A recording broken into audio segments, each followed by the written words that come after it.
Hi guys, welcome to another edition of Cup of Joe. I'm your host, JLHickey. You can call me Joe, because we're bros, and I know it. Thank you for subs, thank you for following, thank you for watching. Today we're discussing, a doozy. Very, very polarizing title, American Psycho. Have you watched the book? Have you seen the movie? What are your thoughts? Let me know, because I'm about to go off on a very long tangent on whether or not I liked the book, because I definitely didn't love the book, or I like hated it. And I still don't know. I finished it, 3 days ago, and I've just been digesting this narrative, trying to figure out, am I grossed out and appalled, or because I'm still thinking about it, did the author, hit a home run? I don't know. And here's the thing, guys. If you watch my show, you know I like horror, I like gritty, I like dark, I like violent. I like that stuff. Something about American Psycho just made me feel dirty. It's kind of like watching Don't Fuck With Cats on the internet. I was so interested in that documentary, but I just felt wrong watching it. In reading this book, it's kind of the same thing. Man, it's graphic. It's intense. I was going to have my wife read it, and I said absolutely not. And she likes dark stuff too. She loves true crime documentaries. She doesn't blush often when it comes to gory stuff. I don't know, man. It wasn't like the gore was necessarily gross to me. It was just so visceral. I don't know. I'm having a hard time putting into words how I felt about this. And there's going to be some spoilers in this one. Okay, this book's been out for a while now anyways, so I don't feel too bad about that. But if you haven't read it, you may want to potentially turn this off. I'm not going to go too far into the specifics, but I don't know about the ending. And that's what I want to talk about, because it kind of just slaps you in the face with this narrative mechanism that authors use called the Deus Ex Machina, and I might be saying that wrong. But basically, if you've ever watched The Simpsons, or a movie where all this stuff is happening, and then all of a sudden, Bart wakes up and it was just a nightmare. I think that was one of the Treehouse of Horrors. I can't remember. It's all hallucinations and things like that. So there's ways to do it really well done, and there's ways to do it as a cop-out. So sometimes an easy way for an author to backtrack and go, oh, this stuff didn't really happen, but I want to keep it in my book. Deus Ex Machina, right? Oh, it never really happened. It was a dream. Oh, it didn't really happen. It was all hallucinations. And I was actually getting into not an argument, mind you, but a conversation with one of my buddies, Noah, who likes a lot of the same books as me, and he hasn't read it yet, but he's familiar with it, and he's done research on it. And so when I told him, when I read that ending, and he walks out of, I think it was a restaurant or a cafe, and it says, this is not an exit. The concept of the talk show mixed in with that. So there's this talk show he always talks about. Every chapter he talks about this talk show. I can't remember the name of it right now. But he always talks about, and this morning on this talk show, it was talking about dads who abuse their kids. Well, as the book goes on, it gets progressively weirder and weirder till mother gives birth to flaming baby. And when I was reading online some of the literary criticisms and just kind of narrative breakdowns of American Psycho, and I didn't catch this because I was, at some point, this book got so boring I skimmed a lot. But as that TV show progresses and gets weirder and weirder, it's the character's mental lapse of falling into, hallucinations and just downright crazy, right? To the point where the argument of the book becomes, was all these things he did in his head, or were all these things he did somehow really happened, but maybe not to the extent that he discusses in the book. It's a first-person narrative, and that's important because he is an unreliable narrator, and I don't think you can argue that. The guy is completely unreliable. So what he tells us when we're reading the book, you have to take for a grain of salt. So when he finds a bum in the alleyway and cuts open his eyes and starts stabbing his face, and then 3/4 of the way through the book later, he walks back in and sees this guy, like, it's hard to believe that this guy who was stabbed like 35 times in the face, had his eyes gouged out, a homeless man in the middle of nowhere, didn't die from those wounds. You know what I mean? And so there's things like that happen where you go, how would he get away? How could he kill like 5 people in broad daylight and get away? How does he go on a huge car chase with the police, with helicopters, and just wake up from it?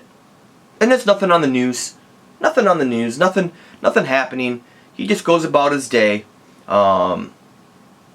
There's a part where he kills one of his coworkers, and nothing ever comes of it. They mention that, oh, we actually saw him. I talked to him. He was in England doing his thing, and the whole character's like, how are you talking to him? I killed him. Like, how does that is 100%. Everything's happening in his head. Now, maybe there's some crazy things that he does that's realistic, that does happen, but as the reader, you don't know. You don't know where reality and the hallucinations begin and end. And so I haven't watched the movie in over a decade, probably. And so when I was talking to my buddy, he was like, no, it's corporate America knows that he's doing this and they're protecting him. And maybe that's how the movie ends it, but definitely not the book. The book really puts its hat on the entire, you can't believe a word this guy said. Just like that. That's all it is. What he's saying is drug-induced, just hallucinations with a peppered, maybe some of it's true. Which kind of made me feel less disgusted about the book. But at the same time, I felt kind of angry. I just spent 10 hours reading this book, and I come to find out that it's all in the character's head, and I don't even know what was real and what wasn't real. Now, again, sometimes that device can work. There was a movie, and I should have done research before I did this. I like to go on the cusp. A Beautiful Mind, right? Crowe, whatever his first name is, I don't remember. Cameron Crowe, maybe? Yeah. He's this brilliant guy who thinks the government's out to get him, and he's seeing all this stuff in his head, all these hidden messages, and you don't really know that to the very end, or 3/4 of the way through, but it does it to a point where you don't feel cheated. You kind of feel cheated in American Psycho. You know what I mean? Like, at the end of the book, I don't really know anything other than this guy is just fucked up, hallucinating, all this kind of weird shit. Okay, so again, I don't know. If I'm going to rate this book, man, I'm going to give it a D right now. Alright, I'm going to throw up a D over here, or maybe over there. I don't really know which area I have the best room for, but a D. I wouldn't read it again. I don't feel like I wasted my time because I spent a lot of time talking about it, which I enjoy, but the book itself wasn't that fun to read and enjoyable to read. There's reasons for the things the author did what he did, but doesn't mean I have to like him, right? Like, he's constantly, just, most of the book is him talking about Armani suits and $50 socks and all these super elegant fashion designers that he's wearing. Every time he walks into a room, it's like 3 pages of describing each character's, what they're wearing, who they're wearing, how much it costs. When he walks into a room, especially when it comes to his apartment and things like that, it turns into, this is a imported luxury wooden oak, blah blah blah, it costed me $50,000 for this table. And so you get a lot of that materialistic aspect just thrown in there constantly. That really slows it down. But again, it's a literary device to knock over your head that this character only cares about materialistic things in the world, including people. They're just materials for him. So even if he's hallucinating these terrible, very visceral, gory murders, they still seem very, very real, and it's very, very gross. Like, over the top gross. And so you need it because you want to make, the author has to make sure you know that this is supposed to be a commentary on America right now. And to be fair, I think that works. It's just overkill. I got so tired of reading, and food. It's all about food. It's like, here's a $500 plate of oyster sauce and raspberry I don't know, vinaigrette and things like that. And it all has to do with consumption, capitalism, consumption, materialism, all these things. And I get it. But 10 hours of it. 10 hours of it. I don't know, man. The pacing was like, ugh, bleh, I don't know. Alright, I don't know. Why are you making me talk about it? I like to do it. I just don't know what to say. I'm so torn about this book. Anyway, let's do the word game. Okay, so words that pop into my head when I think of American Psycho. Fucked up. Weird as shit.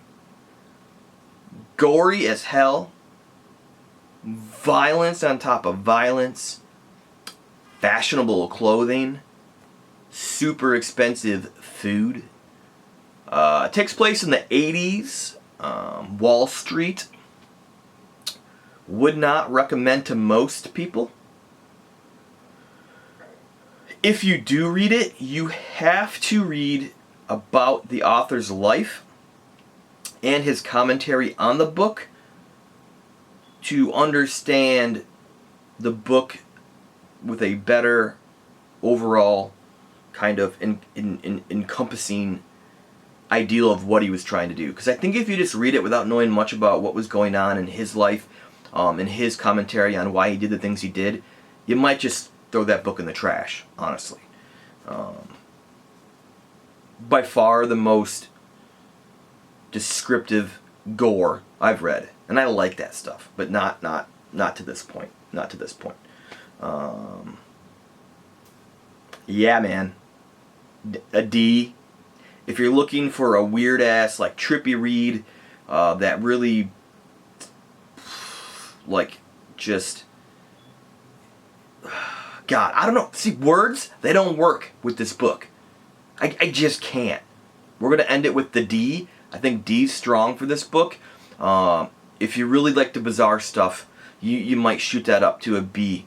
And I do, but for me it was just the wrong kind of bizarre, guys. I don't know. I don't know. I don't know.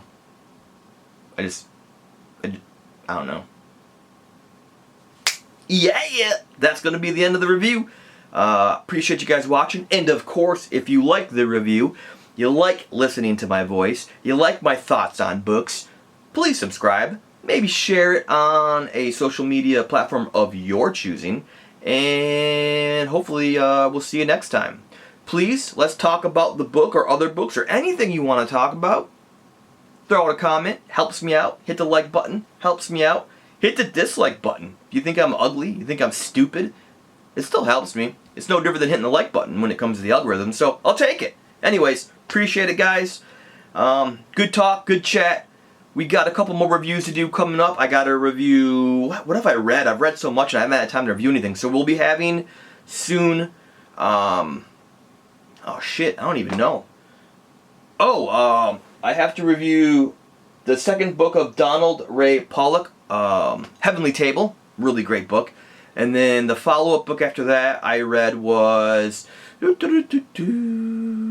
of the Riley Sager books. Close All Doors, I think. So I got to review both of those. And my current read, I'm reading The Witch Hunter by, I think his name's Max Steed or something. I just started that one though. That won't come around for a while. But I'm going to try to catch up on these books.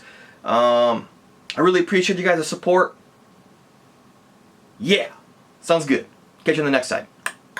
That's my sign off, the double wink. Do you guys like that? I can stop it if it doesn't work. I don't really know. Alright. Later, guys.